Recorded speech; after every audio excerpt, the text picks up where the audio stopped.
What's good, Lakers Corner family, and welcome back to another episode of the Lakers Corner, where we talk all things Lakers. And the season is right around the corner, y'all. And in today's episode, we're going to preview the 25-26 season. We're going to talk about roster construction. We're going to talk about what we're most excited for, some of our biggest questions. And in the end, we're going to finish out with some seeding and playoff predictions. And for the first episode of the season, season preview, I had to bring on a real special guest, man. If you following on the socials, you probably already know this guy, man, because we always collab and we always working together. But the one and only, my dog Malcolm from the Lakers room. My dog, how you doing? I'm doing beautiful, man. I'm doing amazing right now. I'm caught up on football, but it's just really a placement holder till the Lakers season start because ain't nothing greater, don't nothing mean more than the Lakers. It's Lakers, family, and everything else. Yes, sir. Yes, sir. Yes, sir, brother. You know what it is, man.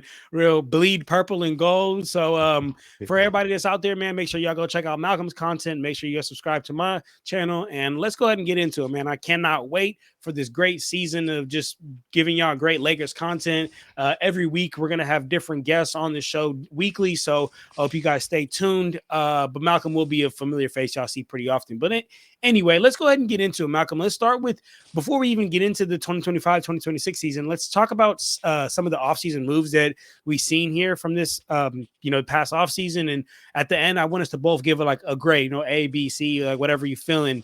But essentially, I'll start off with some of the moves that we got here. I mean, I think one of the bigger moves that we have this offseason is landing DeAndre Ayton. Got him on a rather team-friendly deal. Like after the whole buyout situation, he's essentially on a 2-year, $16 million contract with us. And in my opinion, a clear upgrade from Hayes. And we were able to, give Luka Doncic a solid pick and roll big, like a rim running pick and roll big to pair him up with, without having to give up anything. We didn't have to give up Austin Reeves, didn't have to give up Rui, didn't have to get into our assets to get a player that matches Luka Doncic's caliber. So in my opinion, that's an instant plus. So we'll get into the other moves, but first, give me your thoughts on the whole DeAndre Ayton situation.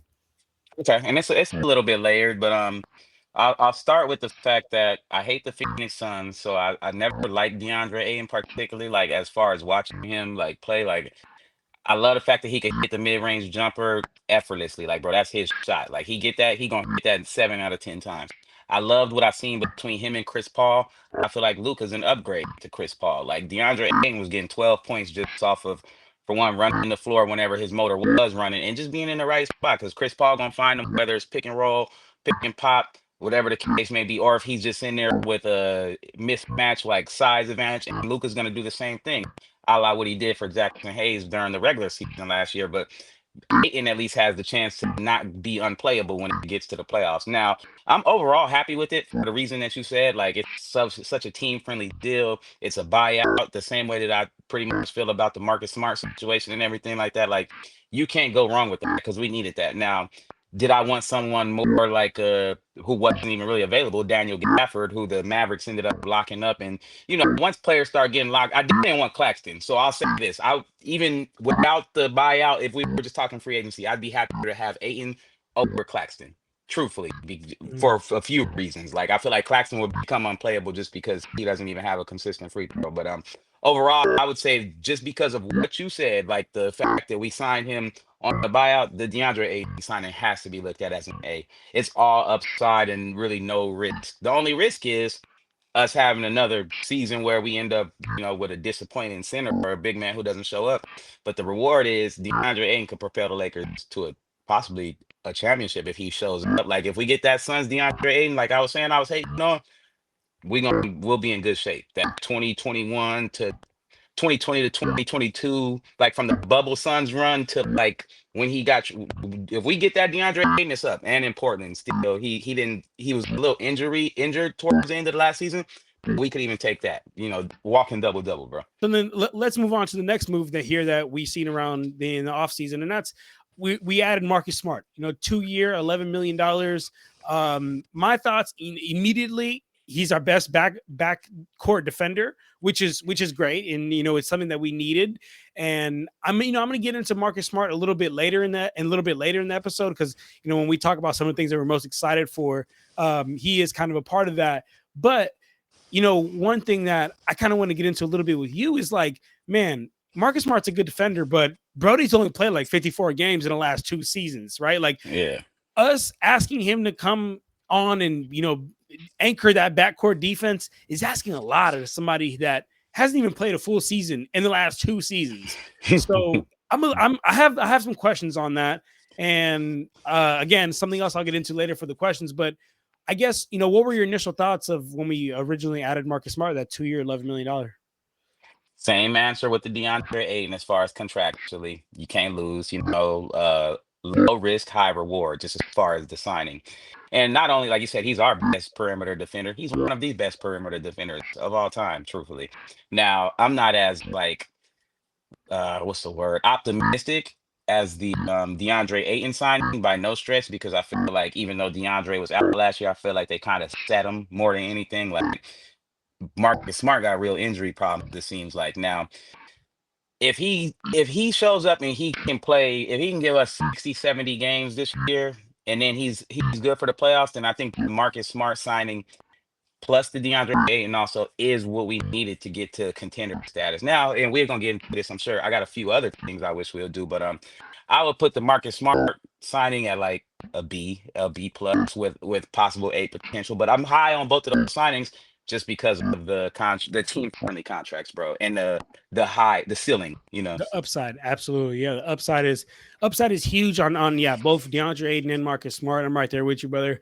Okay, and then And can I say something real quick? Marcus Smart is a dog. If we can get a couple dog moments out of Marcus Smart, just what, even if it's just mixing it up, like obviously we want him to be deep, but go out there and give us some of that Jared Vanderbilt energy that he was giving last year when we was running off on folks. Sometimes we need somebody to get in people's face. That's what I want to see from Marcus Smart too, without the technical stuff. without the technicals, for sure. Yeah.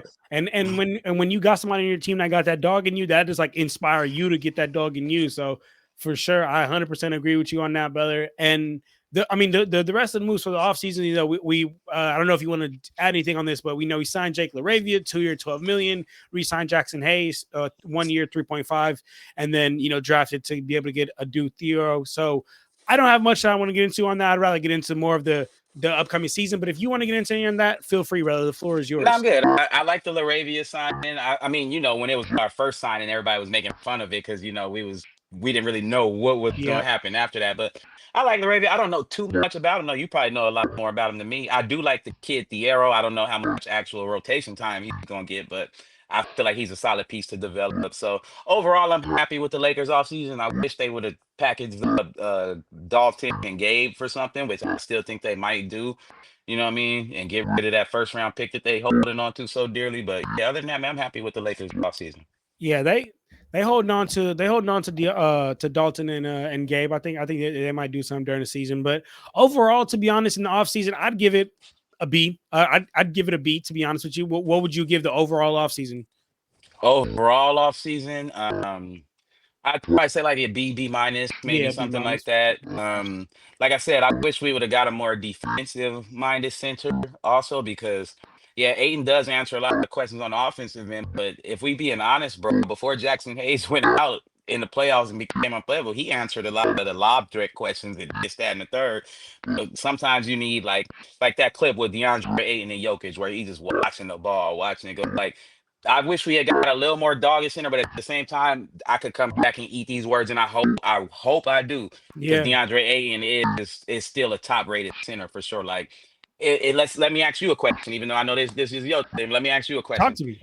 If DA was a free agent, would he not have been like the top rated center free agent? Absolutely would have been one of the most desired free agents around the league, bro. A lot of people forget, like, he wasn't carrying the Suns, but he was an important part of the Suns making those finals runs.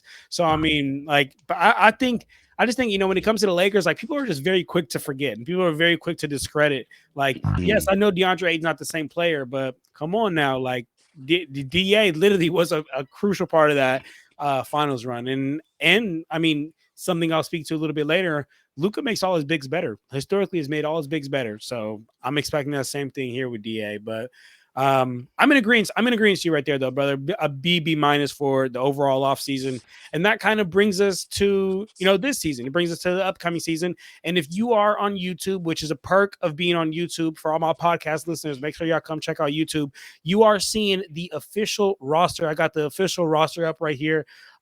So my boy, want to kind of get into this upcoming season. I know I mentioned at the beginning we're going to get into who we're most excited to see, some questions, and some of the things that we are excited to see. So let's start with that, right? Let's start with who/what are you most excited to see for this upcoming off season.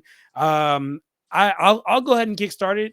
For me, I'll get it out the way. I think it's me and you and everybody that believes purple and gold. Slim down Luka Doncic. I mean, reports is that he lost 31 pounds. He lost 31 pounds, and his show looks like it. If you see a picture of Luka then and picture of Luka now, it looks like it, right? Lost 31 pounds, got nominated for that all defensive team at the Eurobasket tournament, and I guarantee that the losing weight had a lot to do with that. You're less fatigued. He can go for longer. Defense really is just about having that dog, right? So I say all this to say, my boy, that's one of the first things that I'm really excited about. Is slim down Luka Doncic. But let me ask you, you see the roster here. Who or what? I don't know what direction you want to go with this. What are you most excited about, or who are you most excited about for this upcoming season? You know what's funny, man? I got a funny answer, man. And I thought I was gonna go the free agents way, but Jared Vanderbilt and Rui Hachimura are probably the two people that I'm because like I said, Dalton and Gabe, Rui could easily end up in one of them packages, depending on how what Rui shows up the first quarter of the season. But at the same time, I see Rui as for one of those dogs. He can defend bigs, he can shoot. It's just sometimes the consistency. So I would be really excited to see a consistent Rui Hachimura and what that brings. And this is gonna sound crazy, so don't like feed into it too far. But like he has like poor man's, and when I say poor man, I mean great value, like Kawhi Leonard kind of like package. Like that's what I see out of Rui if he's consistent, you know what I mean? Like, and that's a hell of a comparison, but just the fact that he's comfortable in the mid range, he can put the ball on the floor, get to the hole, his size, you know what I mean? Like all around, like I would be really excited if Rui was consistent because that means that I feel like for one, the reason we kept Rui, Dalton, and Gabe is because we're leaning more into the continuity side of things. Which, if you look at the Thunder and Pacers and all the teams that end up every team that's still good, the Celtics, is because they keep their teams together and they give them time to develop, time to grow. Other than that, I would say Jared Vanderbilt because I mean, he don't have to give us offense, but he gotta be able to keep himself on the floor somehow because what he gives us on the defensive end, bro, is everything we need in the playoffs and to make a run. And like he can damn near take a player off the court. Like that's how good Jared Vanderbilt is. He can guard guards and centers, bro. Like that's not normal. Like, but it's like in today's NBA, you gotta be able to do something to stay on the court on the other end. So those are actually the two players I would say because I feel like, and it's funny, like I fuck with crackhead Luca. I fuck with skinny Luca. I think Luca's gonna be the Crackhead MVP. Luka is hella. Right. I think free base Luca is gonna be the MVP of the league in 2026. Like from his motivation to, I don't see no better players in the league other than Nikola Jokic. I think Luca's right behind Jokic as damn near the second best player. I think he's better than SGA. I think he's better than Edwards. I think he's better than or Giannis. It's a toss up for me a little bit, but Luca is right there, like as far as able to lead a team. But yeah, those two, if we can get them to plug in and just do their part, be consistent, show up, and I think we got, nowadays that them wings, them 3 and D guys, like they serious. Vanderbilt is just a D guy, but if he can give us something, bro, like I don't know, but yeah, them will be my two. I'm right there with you, man. Jared Vanderbilt is exactly what you said. Like he's just a defense guy, and his jump is now going to be what can he do on the offensive end, like that. Like that's going to be his next step for and that's something that I'll be watching for here this season. But you mentioned Luka being you thinking Luka's one of the best players in the league, and I agree with you. I'm right there with you. And you said something that I agree with, and you talked about his MVP year. So, here at the Lakers corner, when something that I'm doing new, right? Just this season is every episode at some point I gotta give a super hot take. It's not even a hot take. I gotta give, you know what I'm saying, my bold prediction, my bold take. But I'm gonna make it special here, brother. We're gonna make it a little special, and I'm gonna change it. Look, boom, we right here now. You see me right What the here. You see me right here. hell? You got the switch. You got the switcher. The Yeah. switcher on them. Look, this I got the switcher on them. And here's my take. I had to change up the angle for my take. This upcoming 25-26 season, no way Luka Doncic is not the MVP. He 100% is going to win MVP this season. He's coming off an off season where he lost 31 pounds. He's coming off an off season where he got to work with LeBron James, the man that we all know knows how to take care of his body and preserve his body. Luka Doncic is going to have a historic season this year, y'all. MVP, beware. Yeah, I don't know if you sports bet, but just shit, just take 300, 200, 100, and just put it on Luca for MVP. And I'm Real telling you, right now right though, now, right right now, now. yeah. September 28th, Sunday. Do it right now. Nah, real stuff, brother. Okay. So one of the things you excited about is of course Luca, but you mentioned Vando. But one of the other thing that I'm really excited about, because I know we both are bringing two. My other thing that I'm really excited about is still kind of Luca, but really the Luca and Ayton tangent, like that duo. I'm really excited for a couple of reasons. One, because I think that there's people on this earth that don't believe that that's going to work, and there's people on this earth that's like really believing of it. I'm more leaning on the side of I believe it, but I do have my my cons. I do think my take backs where I'm like, I don't know about this, but like I said at the beginning of the show, man, Luka Doncic has drastically improved the game of every big he's ever played with. He improved Daniel Gafford's game. He Mm-hmm. improved Derek Lively's game. I mean, Derek Lively Mm-hmm. was a rookie competing in the NBA Finals simply Mm-hmm. because of Luka Doncic. All he had to do was set picks and roll to the hoop and grab some rebounds, and Luka will make you look amazing. He even made Maxi Kleber. I mean, Maxi Kleber's on our team at the end of the bench when he was in Dallas with Luka. But he was even making him look like a serviceable big. So I'm really Mm-hmm. excited to see what Luka does with DeAndre Ayton and how much he improves his game. And I mean, let's not forget in the 2018 draft, this is the number 1 overall pick, DeAndre Ayton, and the number 5 overall pick in Luka Doncic. I'm excited to see these top 2 players playing together, right? So, question to you though, Malcolm, is last year Luka averaged 7 assists per game. With Ayton now this year, do you see that number going up? And if so, how much? Yeah. Yeah. I could give you, I think Luca's gonna average about 32, 9 and 9, bro. 9 and 8. Like I'll give him 9 assists easy, bro. Like yeah, he don't have. I'll say this to go back to what you're saying at first. I know there's people that got their reservations about Aiton is the only thing that could keep this from working. But what my prediction is, they gonna tear the league up, bro. Aiton, shit, I think Aiton's gonna average about 18 and 10. Like, you know what I mean? Yep. Easy. Easy. And I swear, like 6 and 7 of them points gonna come off just jumping and just easy dunk. Easy dunk. You know what I'm Rolling saying? out of bed or just rolling out of Rolling bed. out of bed. When you play with a player like Luca, it's just that easy, man. But all right.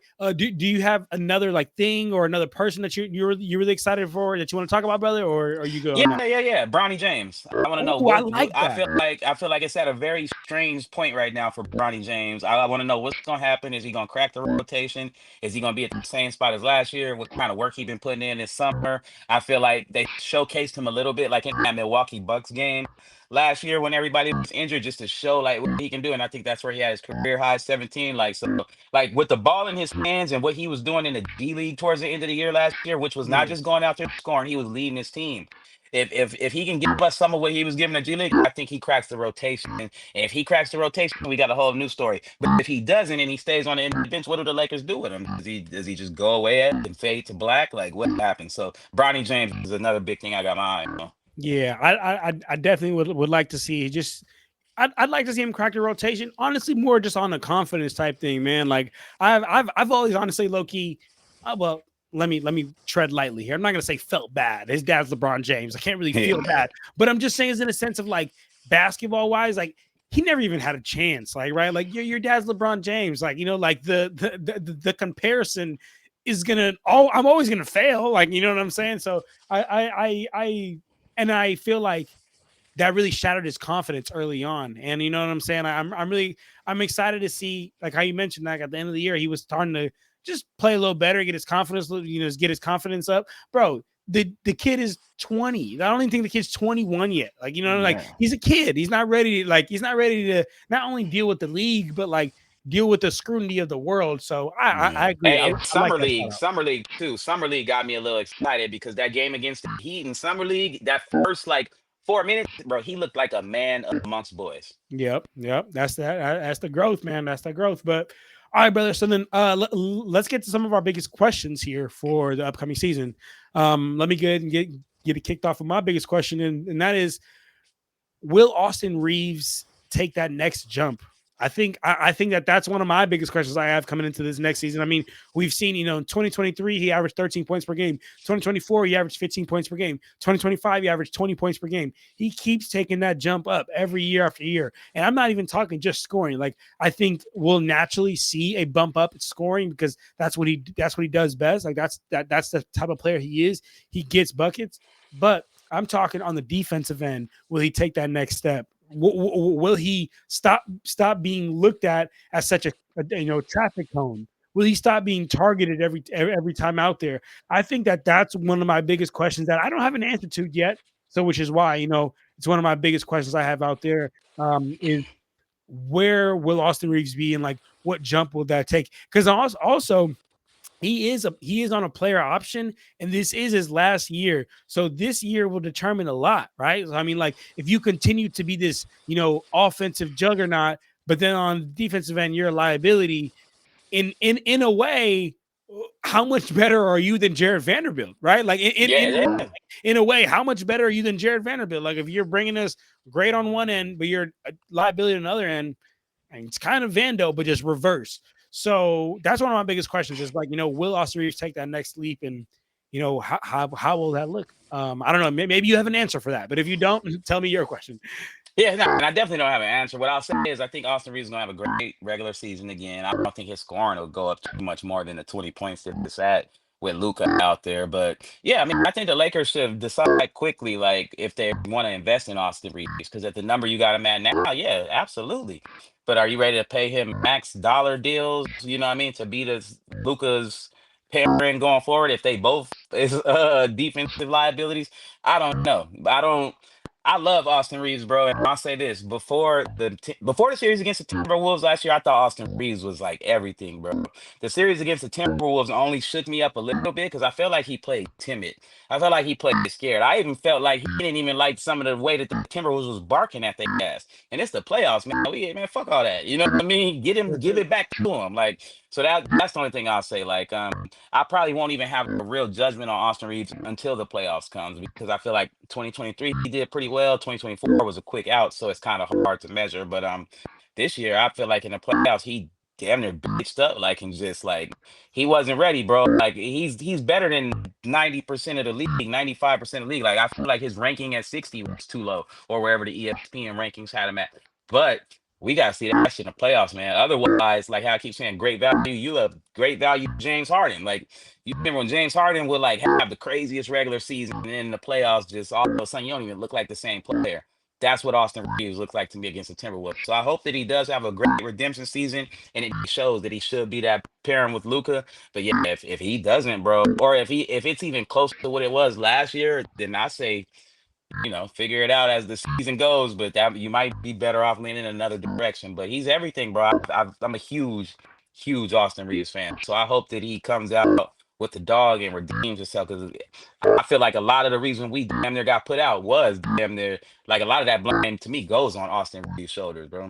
Absolutely. No, absolutely. I think it was a lot of the confidence. I don't know. I just think his confidence got really shooken up there come the playoffs. But I'm right there with you. Talk to me about your first question that you have here for the upcoming season. I guess my biggest question, but I guess it would also lean into prediction, is why do you think that, or I guess I can still ask it, why do you think that pundits and analysts don't have the Lakers as contenders at all. Like I've listened to just about everybody, and I haven't really heard nobody like, oh yeah, I believe in the Lakers or they're gonna be there at the end. Like it's like we're just a middle of the pack team. Like why do you think that we? Is it the offseason move? Is it they like what do you think is not getting us over the hump with the analysts and experts? Well, I mean, the number one thing I would say, to be honest with you, is I would think it'd be the backcourt defense, right? Like again, I understand that we added Marcus Smart, but again, like we're banking on a player that hasn't even played, 60 games in the last 2 years combined. So I can understand where the people having their reserves can come from. Like I totally understand that. Now I do think that people are also being the Lakers, they don't want to see us winning. And I know like people may think I'm crazy for saying this, but as a Lakers fan, like people do Yeah. not like seeing the Lakers win. Like there's the Lakers fans like seeing Lakers winning, but the rest of the league, everybody else don't want to see the Lakers winning. And I just don't think that they're giving us credit where credit is due. I mean, again, DeAndre Ayton just a couple of years ago was competing at the highest possible stage in the finals. Now you're giving them players like Luka Doncic, which is exactly what we needed. I guarantee to you, like, Hey, and Marcus Smart too. Marcus Smart was in the finals after him. right there you go. You're right. I forgot about that. You're right. Marcus Smart was in the finals after him, so even shorter time, he was also competing at a higher stage. And we're bringing on players like this, players with experience, players that fit the team. Like I think people are just undervaluing. I'm gonna be honest. I think that a lot of this people are gonna get woken up when they see when the season comes. Now, when I say this, I don't want people being in the comments like, "Oh, you Laker fans are delusional." Like, I don't think we're championship contenders. We I, slight delusional though. We slight yeah, delusional. I mean slightly, right? I mean, right, but I mean, as in a sense of like, man, like I think we have a good team. I don't think we're all the way there, which is maybe what the analysts and all the the ESPN folks are seeing because. Like I think we have a good team, but to compete with the top teams in the league, I think one of the number one things that you need to have is backcourt defense because the league right now, the best players are guards, right? Like the best players are bringing the ball up court. They're initiating offense. So you need to have that, that point of attack defender, and you need to have some solid point of attack defenders. And right now, we have one that's really solid. Let's see the jump that Luka and AR make this season. But I mean, that's the biggest reason why I would go with them not having us as contenders. Great And answer. also, Great answer. I think close to the same thing. That was a great answer. and also the only other thing I would add is the West got a lot better. I'll be honest with you, the West got a lot better. Like man, like they got a lot better. So yeah, so that's what I'd probably go for that. And then my other question that I have here, brother, is we touched on it earlier, and that's like Marcus Smart's defense, right? We talked about the fact that he's only 3 years removed from being a defensive player of the year, but he is coming off an injury where he's only played 54 games in the last 2 seasons combined. I'm sure he isn't the same defender, but regardless, I still do think that he will be our best defender, our best backcourt defender that we have on this team. But the only bad part is kind of like how I mentioned, right? He's coming off injury and he's going to be asked to do a lot. Him being asked to do a lot coming off injury is like I don't know. I don't know how probable I feel about that to where it's like can we seriously and ask him to say, yo, can you play all 82 or shit, not even all 82, 70 plus, 60 plus. And I think that might be hard when in the last 2 years he hasn't even been able to play 50 plus. So that's one of my biggest questions is like just how much is he going to improve this defense? He's going to improve the defense, but question is just how much. Yeah, no, I wholeheartedly agree with that. I think it's gonna be more towards what we seen in Boston, and the only reason I believe that is because of the teams he wound up on. The Wizards wasn't trying to win whatsoever. You know what I mean? So you might sit out a little longer, or you might not have as much effort, or you might not be so motivated to get back. And I think in Memphis, he had like a bad fit. Like, I don't know if it was with Taylor or the coach or before he got fired, whatever the case may be. So that's what I'm hinging on a little bit is that hopefully, it wasn't all just him being literally unavailable. Yeah. No, that's real. That's real. All right, brother. But then, brother, I gotta ask you. The family are out here listening. They want to know, Malcolm, where the Lakers gonna finish? John, where the Lakers gonna finish? They want to know. They want to know. They fiending. So I gotta ask you, as we get to predictions and as we start to kind of wrap up here, what are What's your predictions? Where do the Lakers finish record wise, seeding wise, and then how far do you see us go playoffs? All right, I'm gonna try not to be delusional. I don't know if I have a super clear answer on the playoff thing, so don't And that's hold me up okay. for that. That's okay. But seeding wise, bro, I think that we should be somewhere. We should be top four. I don't see no reason why we shouldn't have a home seed. I think we should be third or fourth. I see OKC being clear cut number one. I mean, Houston just lost Van Fleet though, so who Yep. knows? But yeah, so I would see us. I see somewhere right in that third, fourth spot. Because the Lakers always have hard regular seasons, bro. Because when teams play the Lakers, it's a playoff game for them. So I don't ever see us as like a team that's Right. just gonna blow through the season, especially now with like Luca and all the hype and everything. Like teams gonna be coming for our heads. So I see us winning about 52 to 56 games, somewhere 50 to about 55. Let's say I see us right in that 50 to 55 range. If we get in the 55 range, we should easily be a second or third seed for sure. But uh, playoff wise, bro, it's kind of tough, man, because like last year you asked me, I thought we was going to the conference finals, even with Right. the way our defense was looking, just because of the way like we was playing, everybody was motivated. But more than that, it was like we covered up for each other, bro. Whenever the Lakers was not still the greatest defensive team at all, but we was like number one rated in defense for about a 20 to 25 game stretch last year after Luca came on the team. It was because of the connectivity. That's why I give JJ Redick a lot of love on his coaching, even though he did melt down in the playoffs. But he had them boys playing on a string. And a lot of that, like how that works on the offensive end, a la like the old San Antonio Spurs or Golden State Warriors, you can also do that on defense. And I've seen the Lakers do that for a long sample size in the regular season. Obviously, it did not hold up in the playoffs whatsoever. But I feel like this year, with the second year going in and the continuity and everything, I think that it should be much better. So if I see us going further in the playoffs, I can't say, bro. I feel like we have a chance to be a real contender though. Like I don't see what the analysts see as far as acting like we that far off of the other top teams in the West. That I don't see at all. But I wouldn't be surprised if we got a flame out again, like a Yeah. first, second round exit. But what I'm more thinking of is at least Western Conference final. It has to be, bro. Like, and Yeah. obviously it still comes down to like seeding and stuff like that. But we have that type of a team. Like, I don't see how you can easily place any team over us other than maybe OKC out west, bro. I would have put Houston there, and I still kind of do put Houston there. Because I do like they fit a lot, but I do feel like the Van Fleet thing is gonna be a big blow too. Like to me, it's not the same team no more. So I don't Yeah. see how the Lakers not right behind that tier. Like I get Minnesota beat us, but I don't just like every game we could have still won, and we was not playing nowhere near up to our best, and we wasn't even playing confidently damn near. So I don't see Minnesota being hella better than us. I don't see Denver being that much better than us. I don't see who else is coming up. Who am I missing out Man, west? I ain't gonna lie, bro. Shit.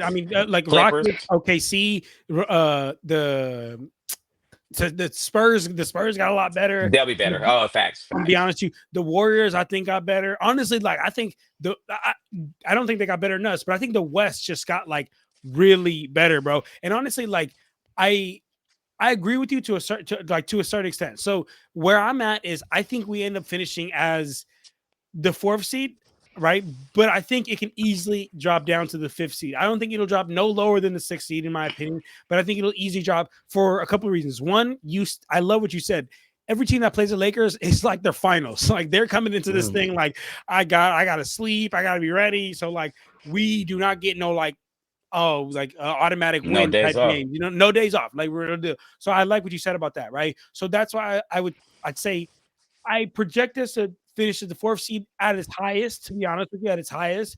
But I don't think we go no lower than the sixth seed. And here's why, right? I think even though Rockets losing Van Vliet, I still think they'll be up there, to be honest with you. I do think the Nuggets, man, the Nuggets, I'm gonna be honest with you, brother. I hate saying this as a Lakers fan. The Nuggets might fudge around and win this year. They look so good, bro. They brought Bruce Brown back. They brought Cam Yeah. they bought Cam Johnson. They bought Dario Saric. Like they bought Jonas Valanciunas. Like they got all the backup bigs. They got Bruce Brown was made a big difference on them. But this is not a Nuggets podcast. I'm not here to talk about the Nuggets. What I'm here to talk about is the fact that I don't think we're going to be better than the Nuggets. To be honest with you, I don't think we're going to be better than the Rockets. And I mean seeding wise, right? I don't think we're gonna be better than the Rockets.